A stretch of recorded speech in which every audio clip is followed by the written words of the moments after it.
You are into Jackson Snyder Presents and the fourth installment in the series Tracing the Adamic Race to Your Doorstep.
Welcome to Jackson Snyder Presents. Indeed, it is a beautiful machine. That is, the finely tuned and incomprehensible multiverse that through an infinite number of contradicting laws, rules, and physics ever expands larger and larger to encompass more and more worlds, yet at the same time enjoins itself with we humans as imminently available to set our own rules and shape our own destiny, while at the same time governs that destiny so that the birth of any one creature cannot sound the death knell of all. Welcome to Jackson Snyder Presents and its presentation of Tracing the Adamic Race to Your Doorstep. Why is it that the mechanisms of the machine behind the ever-expanding multiverse has chosen you to serve it into the eternal future by obsessing you with its beatific vision? And why you? And why not that sibling who could care less about the things of the Creator nor the future of the creation?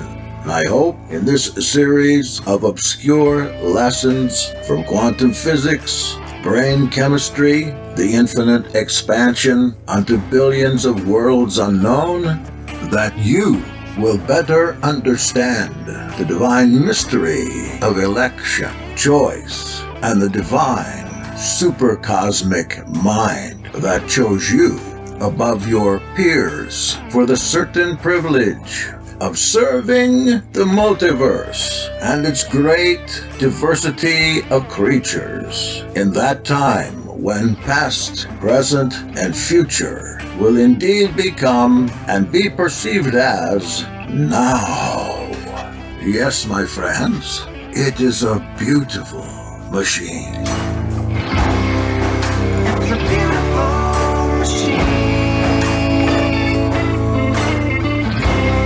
We'll deal with what we need to deal with in terms of also as we move forward, all agreeing that we got to be smarter as a country in terms of who has access to what. And we got to take this stuff seriously as you are, because you have been forced to have to take it seriously.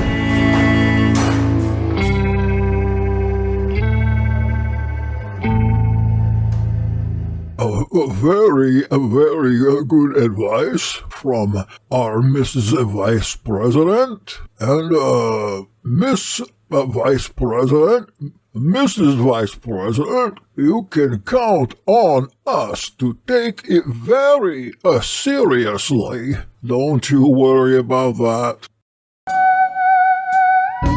Boker Tov. Boker Tov. It's about 6 in the morning on the Shabbat, and I wanted to get as much of this last installment finished as possible so I could put it up. I did this a little differently last night. I played the introduction to the first 3 installments of this series as a summation of some of the concepts that we have gotten into, and I tried to express that this series was not a smooth road. It's a matter of taking several unrelated concepts and putting them together in order to find, or at least start to find, a new paradigm for spirituality in which the legitimate scientific discoveries of today, at least from an anti-materialistic perspective, could be melded with eternal spiritual theology toward a unified theory of election. That is, that occasionally someone is chosen as a partner to the Messiah Yahshua in the work of the restoration of creation, but not only chosen, but chooses to join Messiah in that work, while at the same time, the vast majority neither choose or are chosen. And how we might not only be foreknown, but predestinated to election, yet at the same time retain free will and exert that free will in the vast regions and variations of the multiverse. So we have put together aspects of quantum physics and the theorized effects of quantum physics discoveries on the whole person or persons that we are. We've added brain dynamics under the new paradigm, that we are flesh beings with no controlling organ in the brain, that our intellectual systems are all independent of each other without a unifying factor or governor, but that governor is found instead residing in space-time within a theorized, nested hierarchy of morphic fields that we can equate with, in theological terms, a glorified body, and how it came to be through the second creation of a man and the dispersion of that man's morphic fields as exemplified in the Enochian animal apocalypse, the whys and wherefores of our personal election and choice to accept it, while perhaps siblings or other close members of our personal society remain entirely uninterested in spiritual or cosmic things. And it's been a rough road, as I said, because we've been dealing with anti-materialistic science as well as anti-materialistic theology. So as I mentioned before, in this final installment, we went back to the introductory passages of each of the other installments in order to summarize the concept of morphic resonance, morphic fields, the 2 creations of man from Genesis 1 and 2, the first men and women manufactured, the second man and woman formed from the dust of the ground and inbreathed with the spirit of life, the dispersion of the progeny of this second Adam, the one formed and inbreathed, and how the genotype or morphic type coming from that first progenitor has popped up in the formation of people over the course of the last 6,000 years, and how that inheritance has impacted their spiritual lives, and why so many are alone, yet today, alone among a cohort of irreligious, sinful, lawless people. What I didn't get into that I wish I did was how the hierarchy of angelic beings, insofar as classic Judeo-Christian religion has defined them, is an old paradigm for a new understanding of spiritual life through morphic resonance. And in this final session, after the summaries, I prepared an exhortation to bring it all together in the hopes of those who are attending, who certainly are among these elect, else they wouldn't be there, to show the responsibility of being chosen and choosing as it relates to our times and the times just ahead of us in this 7th millennium. And I leave it at that, dear listener, as we now proceed to the exhortation to end this series, at least for the time being, until we can determine the bridges between each of these topics and their correspondence to true reality in a multi-dimensional existence. May Yahweh Elohim be praised through his perfect Son, our Savior, Yahshua ben Yosef ben Yahweh.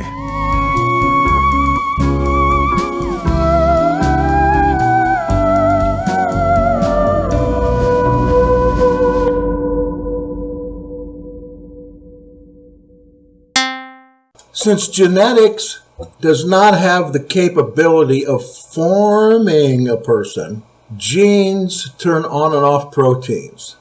Like, for instance, if you find yourself with Alzheimer's disease, then what's happened to you is a gene has turned on to make amyloid protein and shoot it into your brain. It makes so much amyloid that it withers your brain cells. Genetics does not account for the form. You've got a leg, you've got an arm, as he would say. The he that Brother Snyder is referring to is Rupert Sheldrake, the biologist that we've been listening to in previous segments of this series. These cannot be accounted for by genetics. He says that there's another factor besides nature and nurture. The third factor being resonance. That's what it's classically been called. The idea that in time-space, there are forms of every, let's say, piece of matter in the universe. There are forms that are formed in time-space.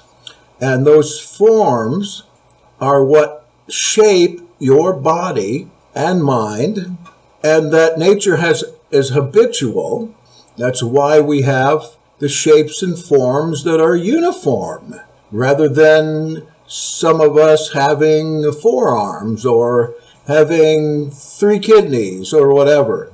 And that within the form or the field for your whole self are a myriad of nested fields for the various processes in your body. Each organ, for instance, has a field. Each cell type has a field. Your brain has a field, and the parts in the brain have a field.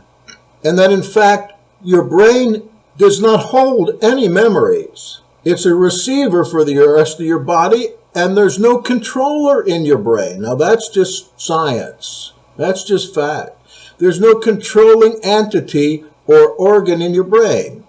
And that your memories, let's just say your wits, are stored, as is the rest of you, in the morphic field that's appropriate.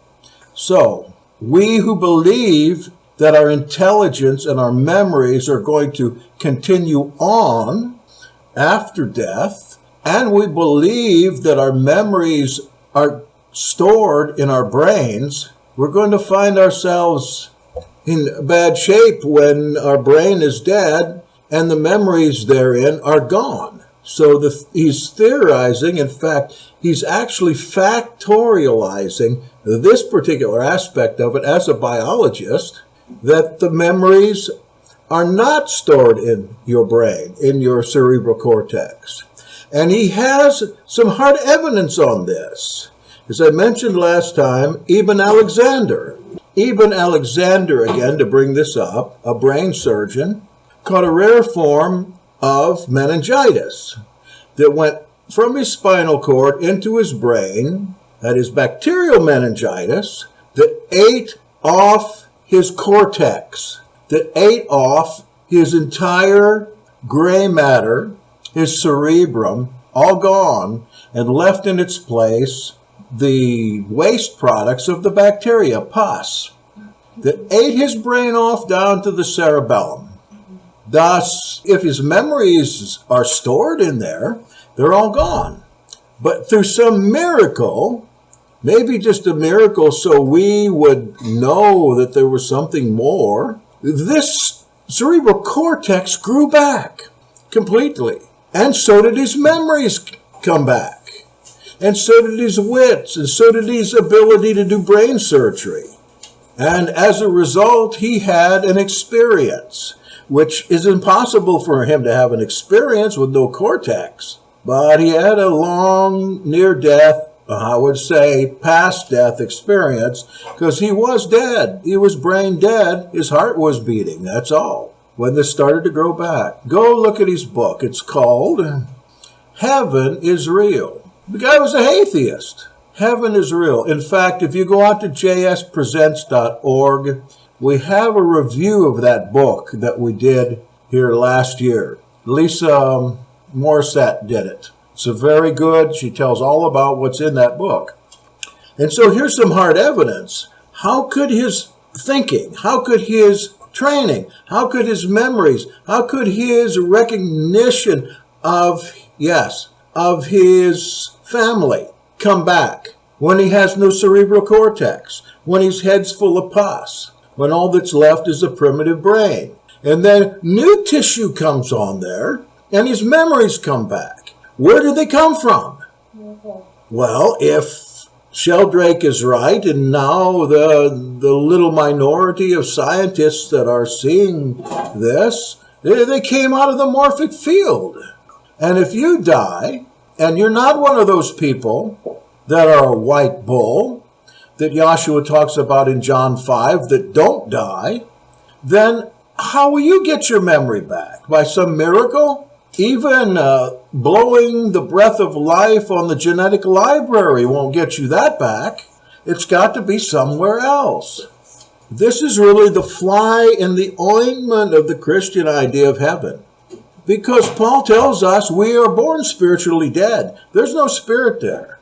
Why is that? Because there are two creations. There's a spiritless man, and the second man is the spirited man. And then we see through the animal apocalypse, if we look deeper than just the story there, we see that certain white bulls, that is, those who have the, let's say the morphic resonance, similar to the atom that was inbreathed with spirit, they pop up here and again in families. They pop up with Shem. They pop up with Seth.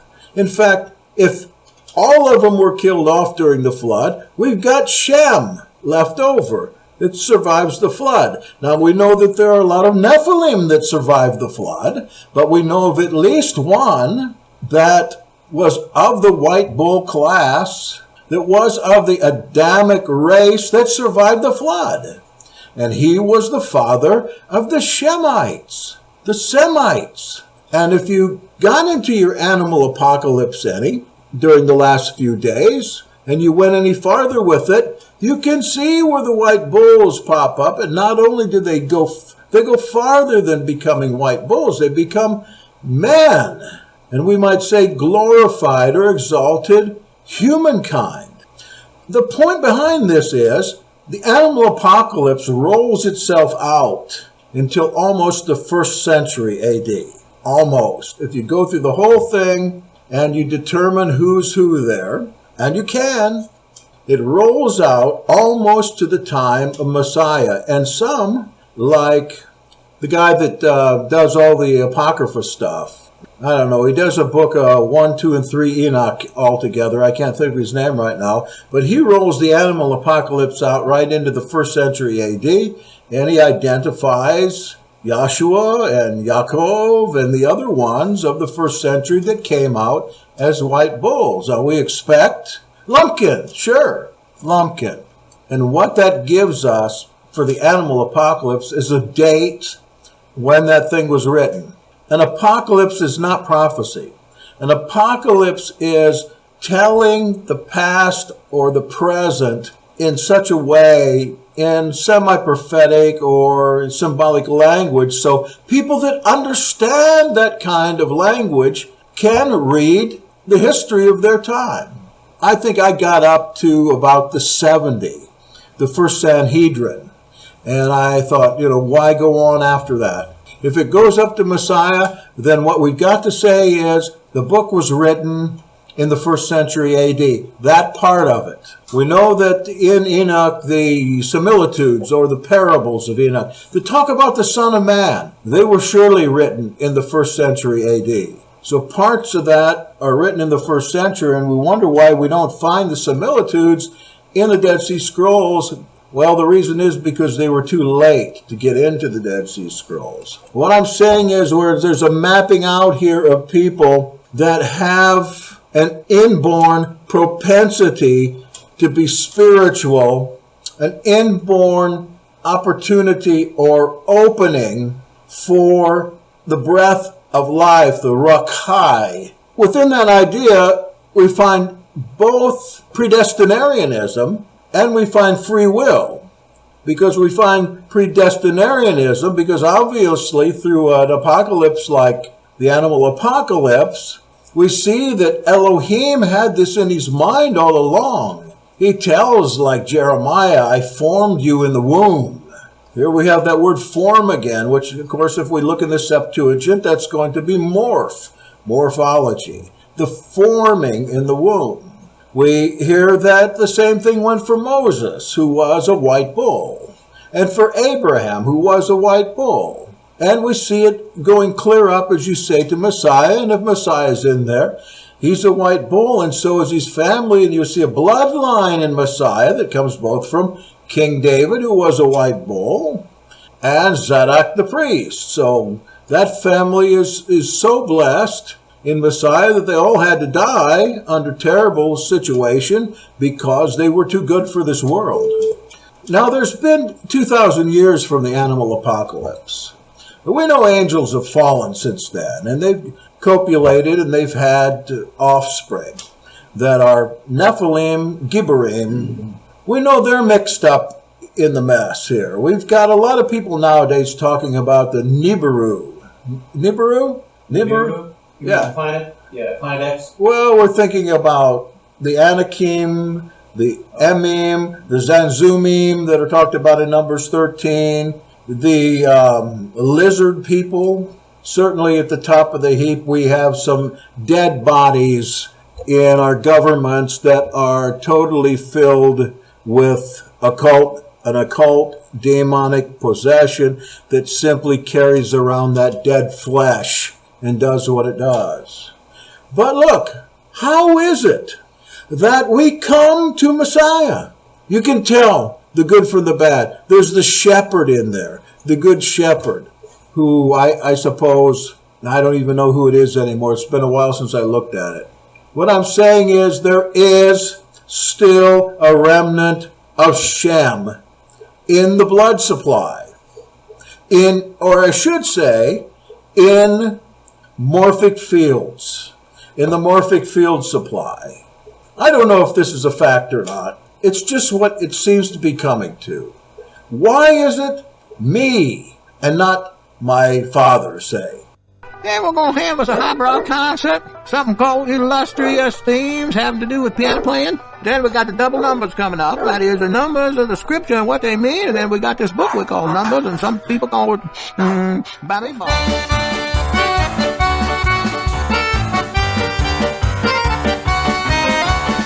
Well, beloved, we have to take a little break now. We'll be back when it's finished, promise. Haba, nagila, nagila, nagila, misu.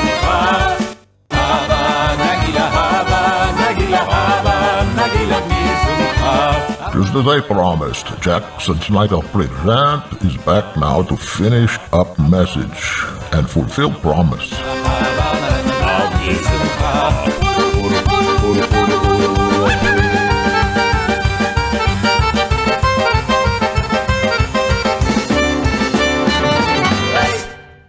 Why is it me and not my sibling?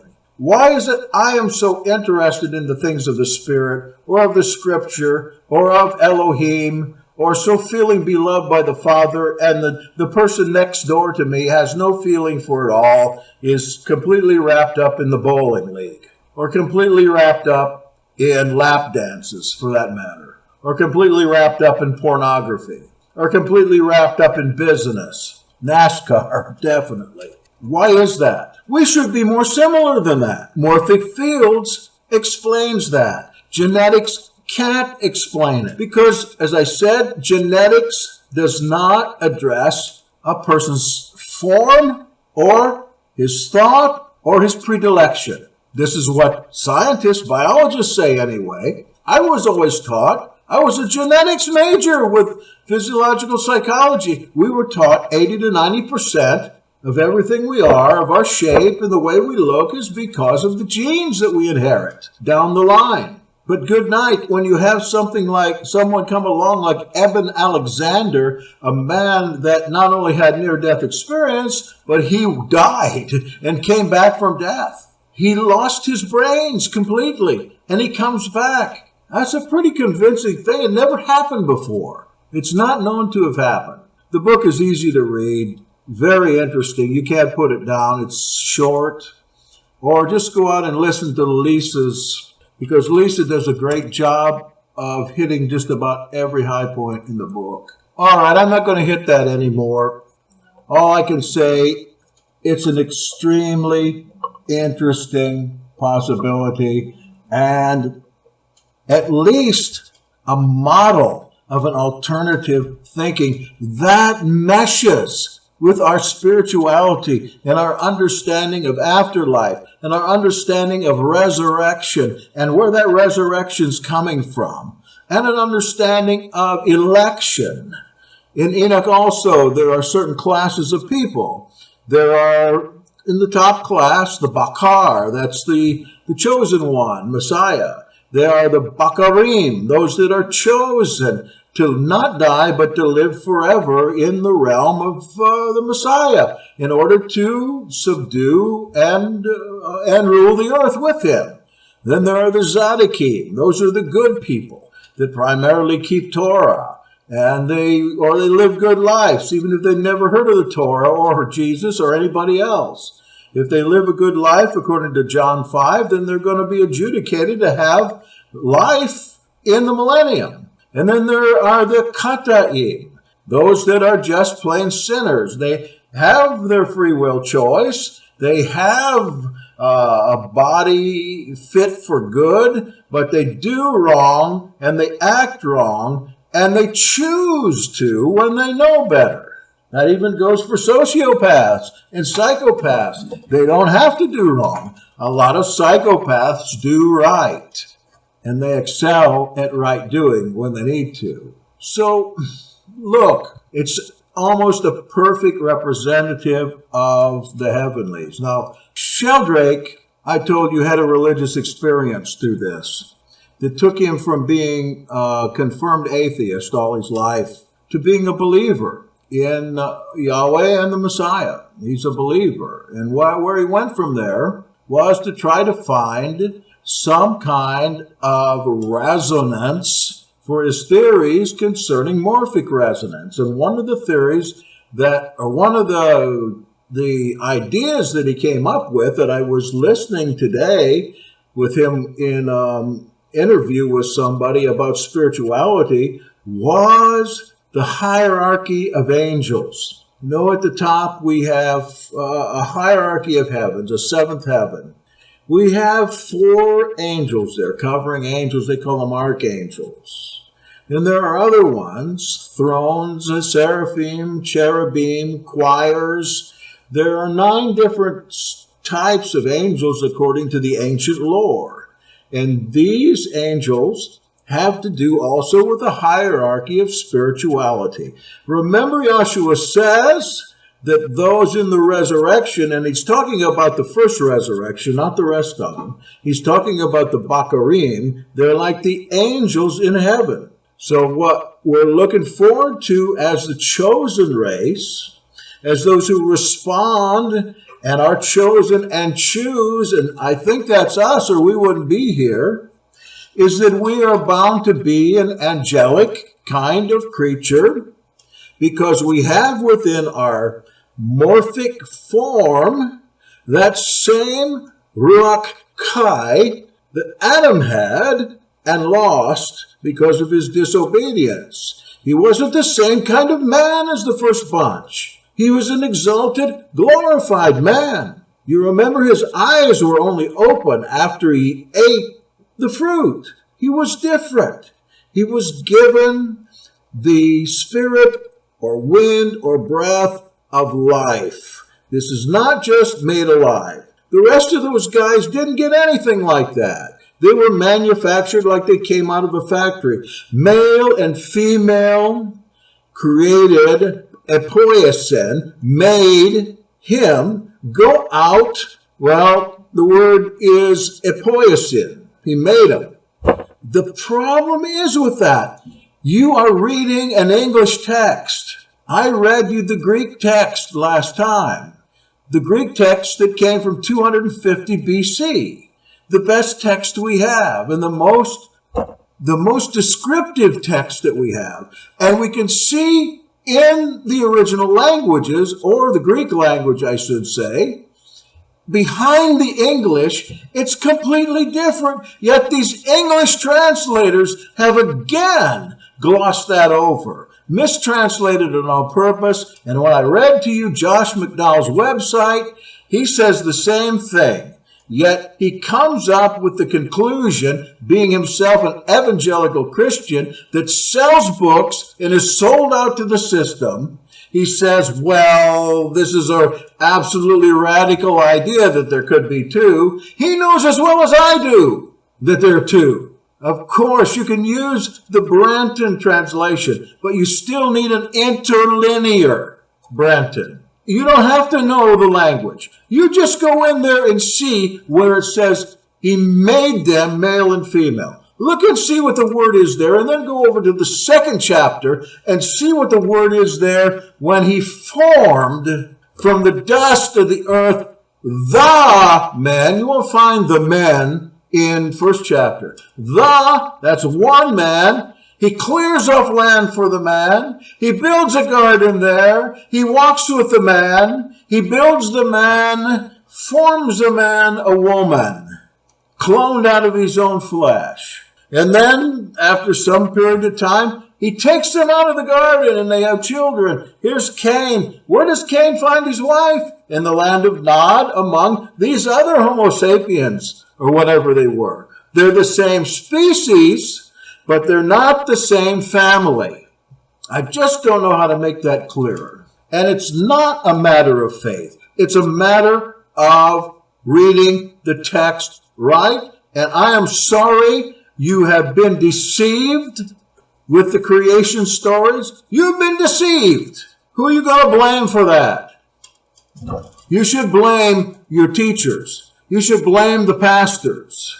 Because these guys are wolves in sheep's clothing, and they need to reform because they are a boys' club for the most part. I know there are a lot of unlearned, ignorant pastors that are doing the best they can with what little they have. But there are a lot of educated men that know. They know about their Hebrew roots. They know the name of Yahweh. They know the name of Yeshua. They know the falsehood of the Trinity. They know there's no such thing as a rapture. Get in the language and find out. They know these things, but they keep teaching them because they do not want to upset the status quo.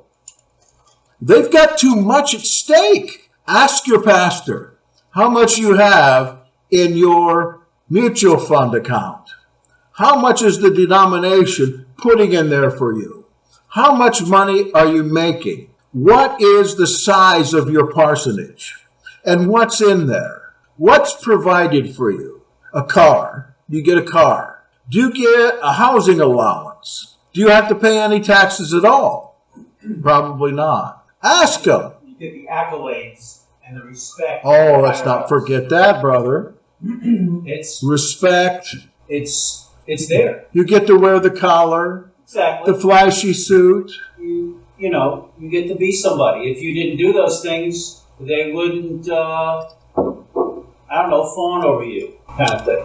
There are a lot of understand it. pastors I understand. that need attention. I was All the right. commander.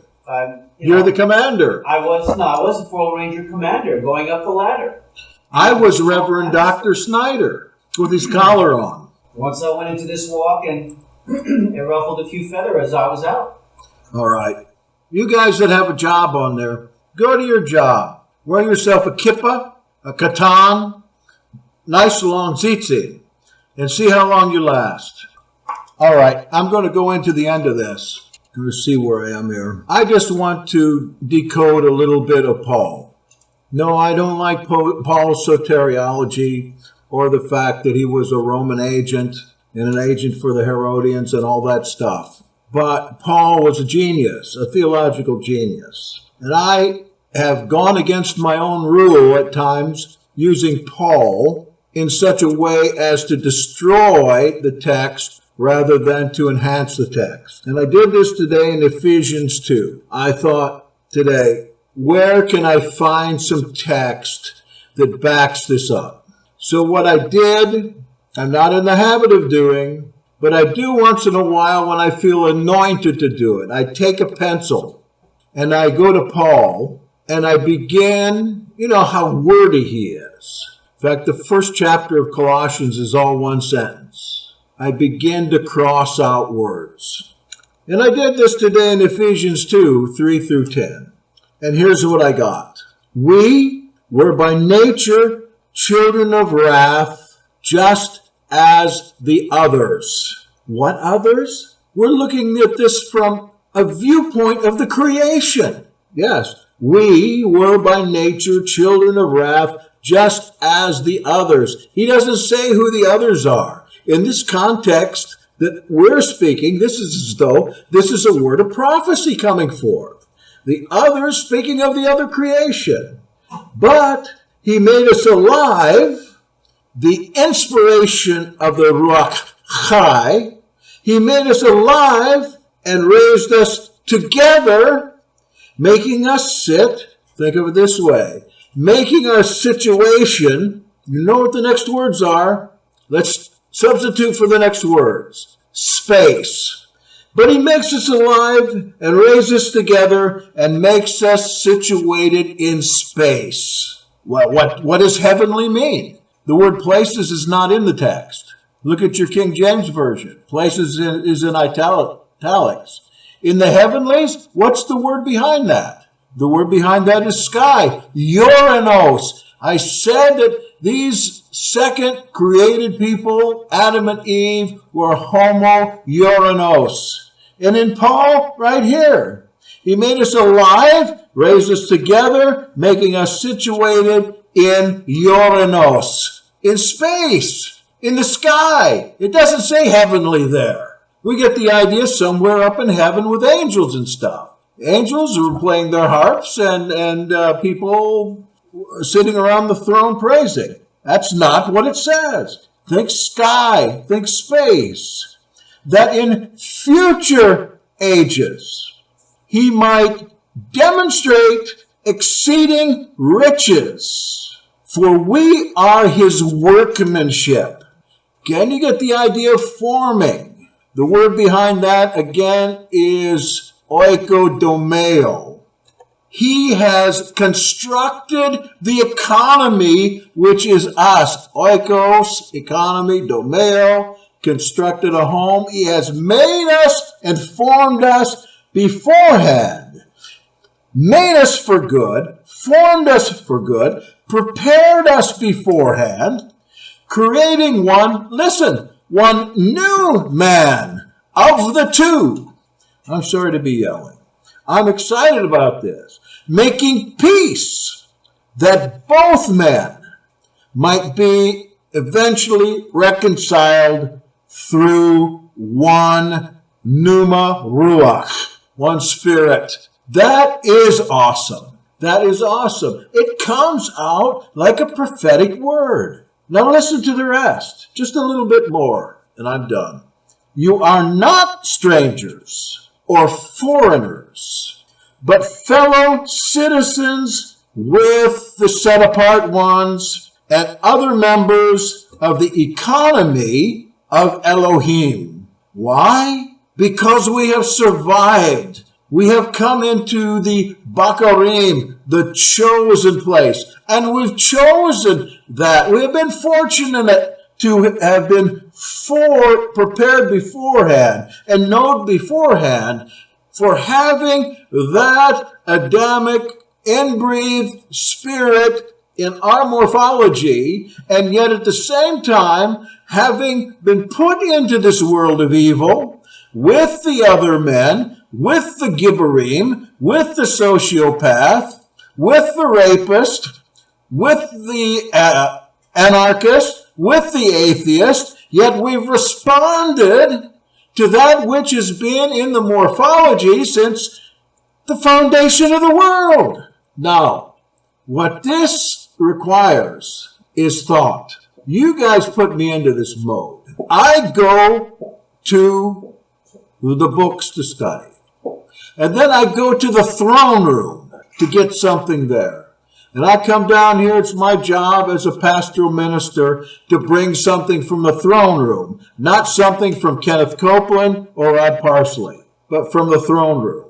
And there's never been a time when Father hasn't been faithful in this. And it's not just knowledge that we're trying to gain here, but we have to have an understanding if we're going to go forth in this 7th millennial mission.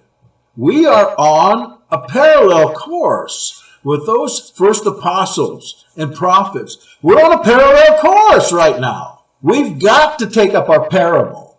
We've got to take up our little sword. We've got to take up the word. We've got to take up the prophetic gift. We've got to take up the boldness to go forth. Why? Because those that are supposed to do that have not chosen. We're going to be Bakarim. We are going to be spiritual, powerful individuals like the angels. And those folks sitting on the pew, yes, they're going to make it in the resurrection. But they've got a lot of learning to do. But we're going to teach them. We're going to teach them. Thank you for coming out tonight. Obviously, as in the days after Copernicus, we are going to have to begin to change our minds about reality, spirituality, theology, and common living, and begin, as the Bakarim, the elect, to think more on a cosmic, quantum plane, in order to prepare our hearts and minds for that duty that is before us in this upcoming change of everything. Those that aren't prepared in this life will not be fit ministers in the next. They will be the ones to receive the ministry of education, of reformation, and in some cases, of adjudication and condemnation. Are we going off track? Are we going into the new age thought? No, we are not. But we are pioneering a new and futuristic way that we will eventually realize as the only way in which we can aid in the justification of world humanity, no matter what creation or combination the individual members of this humanity come from, and thus, through this program of re-education, revitalization, and renewal, learn war no more, heal growing creation, fulfill the great cosmic covenant, and be change agents in the quest to turn over a perfected world to the Almighty Father on the 8th day, a new world from a world without end. Amen. You have been listening to Jackson Snyder Presents on Hebrew Nation Radio.